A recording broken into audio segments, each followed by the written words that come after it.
Cet épisode est un hors-série, un mini-dossier destiné à explorer différentes thématiques sur la chaîne, à m'aider à progresser dans le montage. Il ne s'inscrit donc pas dans la série de vidéos consacrée au printemps républicain dont le tableau de sortie s'affiche sous vos yeux actuellement. Bon épisode.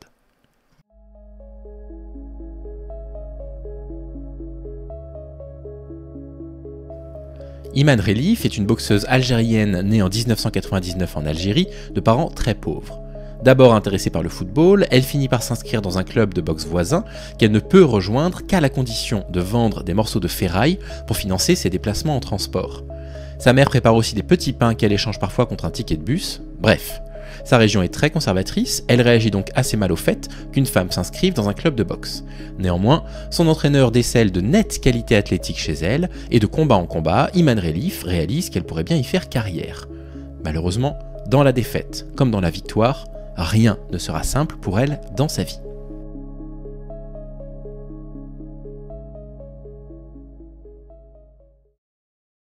Rêvant des Jeux Olympiques à Paris, Iman Relif doit d'abord faire ses preuves, et ses premiers résultats ne sont pas à la hauteur de ses espoirs.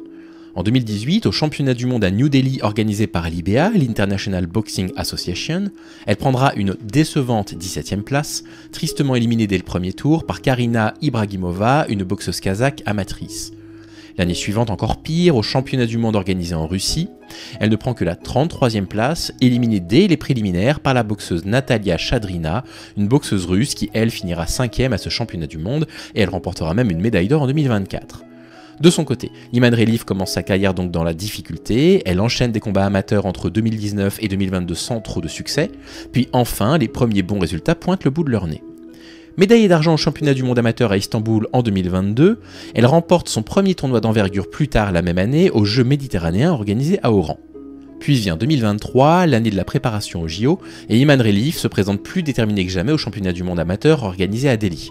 Elle se qualifie pour la finale, malheureusement, l'IBA va la disqualifier et la fera même disparaître du palmarès de la compétition. Officiellement, c'est comme si Iman Relif n'y avait jamais participé. Mais loin de se laisser déstabiliser, elle remportera les Jeux Pan-Arabes à Alger en battant à l'unanimité des juges la boxeuse marocaine Oumaima Ben Arbib, puis le tournoi de qualification olympique d'Afrique en se défaisant de la mozambicaine Alcinda dos Santos, et ces deux victoires seront son sésame pour représenter l'Algérie aux Jeux Olympiques de Paris dans la catégorie moins de 63 kg.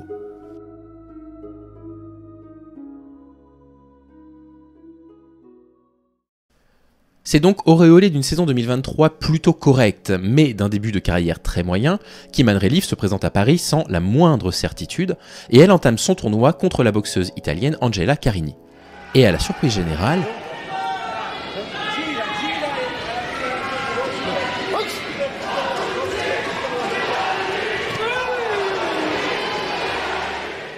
elle lui roule dessus.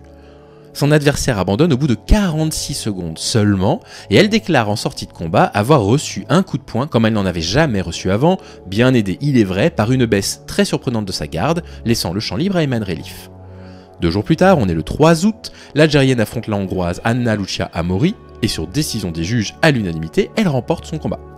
Il était un petit peu plus serré que le précédent, mais dominé malgré tout, ça lui assure une qualification pour la demi-finale et donc une médaille de bronze à minima.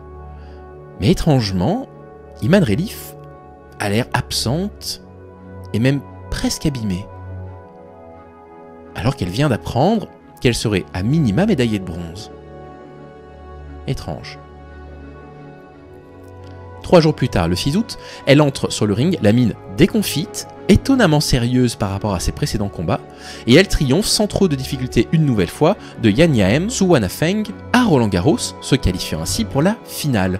C'est le moment que toute athlète rêve d'atteindre dans sa carrière, une finale olympique. Et pourtant, sa joie semble très mesurée. Elle est en finale des JO. On a déjà été habitué à d'autres types de réactions. Pas de faute, mais pas de faute. Pas de faute sur shoot. Non, pas de faute, pas de faute, pas de faute.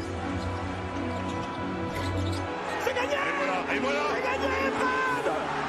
Quelle erreur. Bon, en finale, elle affronte la chinoise Lang Yiu.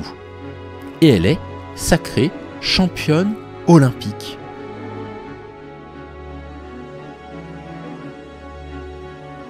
Dans les jours qui suivent sa victoire, son avocat, Nabil Boudi, fait une annonce fracassante sur les réseaux sociaux. Après le temps sportif vient le temps judiciaire. Tout juste médaillée d'or aux Jeux Olympiques de Paris 2024, la boxeuse Iman Relif a décidé de mener un nouveau combat, celui de la justice, de la dignité et de l'honneur. Madame Relif a saisi le cabinet qui a déposé hier une plainte pour des faits de cyberharcèlement aggravés auprès du pôle de lutte contre la haine en ligne du parquet de Paris. L'enquête pénale déterminera qui a été à l'initiative de cette campagne misogyne, raciste et sexiste, mais devra aussi s'intéresser à celles et ceux qui ont alimenté ce lynchage médiatique. Il porte plainte ? Mais contre qui ? Contre quoi ? Ok, on reprend et on revient en arrière pendant quelques instants.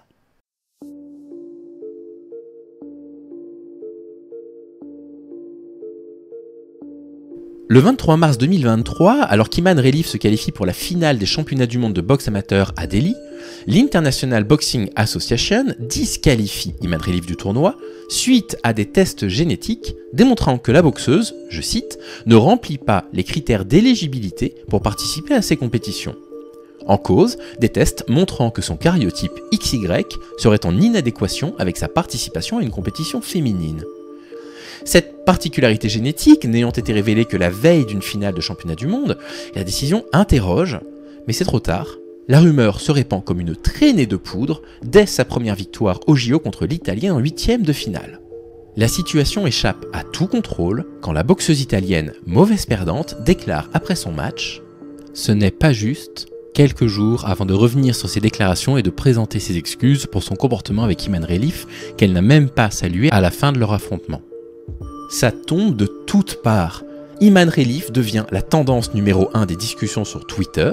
Les féministes transphobes l'accusent ouvertement d'être un homme, de tricher, d'usurper sa place. Et le harcèlement devient mondial quand des personnalités hyper médiatisées comme J.K. Rowling, qui n'en ratent jamais une, s'y mettent à leur tour. À ce stade, il convient de préciser 2 choses fondamentales. Premièrement, la recherche semble montrer que les femmes trans ne bénéficient d'aucun avantage physique comparé aux femmes cis. Donc si Iman Relif n'était pas conforme à son genre de naissance, ça n'aurait aucun impact sur les performances. Le harcèlement qu'elle subit serait basé sur du vent. Mais surtout, on découvre rapidement que l'IBA refuse de communiquer les résultats de ces tests réalisés sans le consentement des athlètes, mais pire encore, non seulement le CIO a donné son autorisation officielle pour sa participation au JO, mais en plus, des scandales de corruption éclatent à l'IBA, rendant indigne de confiance toute déclaration qu'ils auraient pu faire par le passé sur Iman Relif. Le 7 août 2024, lors d'un rendez-vous avec l'ONU, une séance du Conseil de sécurité révèle la volonté de la Russie, dont l'un de ses ressortissants était d'ailleurs président de l'IBA durant les accusations, et que l'IBA avait orchestré volontairement, sciemment et politiquement la supercherie, simplement pour déstabiliser les Jeux Olympiques de Paris. L'affaire Iman Relif, elle est même reprise par Donald Trump, par Elon Musk. Elle est utilisée effectivement à des fins politiques pour justifier la soi-disant nécessité d'exclure les femmes trans de toute compétition sportive. C'est le rêve de celles qui se disent féministes mais transphobes. Suite à ces accumulations d'injures et de diffamations, une plainte est finalement déposée. Elle concerne Elon Musk, J.K. Rowling, et une enquête est actuellement en cours pour identifier les influenceurs français qui ont le plus participé à cette désinformation. Iman Relif est peut-être une femme androgyne, mais il est assez ironique que des soi-disant féministes transphobes, qui se disent d'ailleurs radicales, décrètent qu'elle est en réalité un homme sans la moindre preuve, autre que celles venant de sites de désinformation, qui ont d'ailleurs parfois partagé de faux certificats de naissance de la championne olympique. Décorée de l'ordre du mérite national algérien au rang d'Ahid, elle garde un goût amer de son titre olympique, d'une semaine paradoxale, où attaquée de toutes parts par la presse et par les internautes, chacune de ses victoires était analysée sous le spectre de la triche. Une fête totalement gâchée par la méchanceté, la rumeur, l'instrumentalisation de l'extrême droite et des conservateurs, sur lesquels de nombreux influenceurs ont fait leur beurre, sans se soucier un seul instant ni de la vérité dans cette affaire, ni des conséquences sur la santé physique et mentale d'une athlète, dont le parcours de vie devrait pourtant bien inspirer ces charognards du buzz, pour qui les dégâts qu'ils commettent sont des dégâts collatéraux acceptables.